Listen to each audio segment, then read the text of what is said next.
This is one of three 3D printed instrument designs which I've produced in collaboration on a project with the Center for Research Collections here at the University of Edinburgh.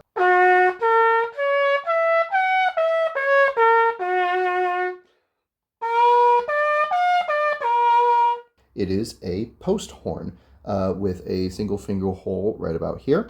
The original, you can see pictured right here, which is in the collection here in Edinburgh, dates to about 1880s, 1890s, from Germany, Nuremberg. One of the interesting things that I encountered with this design process was some of the limitations that you encounter trying to translate a metal design to a plastic one. The thickness of metal instruments, by which I mean the actual thickness of the wall of the tube, often sits around maybe 0.5 millimeter. I tend to model this at a thickness of about 2 millimeters.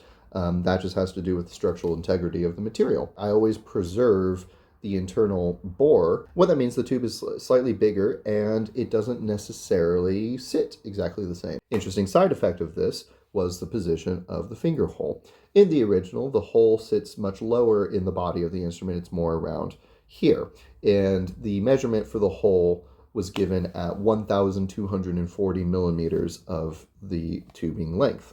Now, when I copied that measurement and positioned the hole at the same position with this particular wrap, the hole actually ended up more up here. I actually shifted the hole a little bit further along the tube, about 10 millimeters. What that means is that, technically speaking, it's not an exact replica. However, with the hole further down in the instrument on the original, it sort of implies a way of holding the instrument and a technique of how that's played. By shifting it up in the tube, it got to a slightly closer approximation of what that playing technique and experience would be like without dramatically altering the playing behaviors of the instrument. Nominally, the instrument with the hole closed is pitched in F, with the hole open is pitched in B flat, but the original seems to be at a higher pitch standard, and so it comes out more closer to what we would call F sharp and B. And I'm happy to say that the model does the same.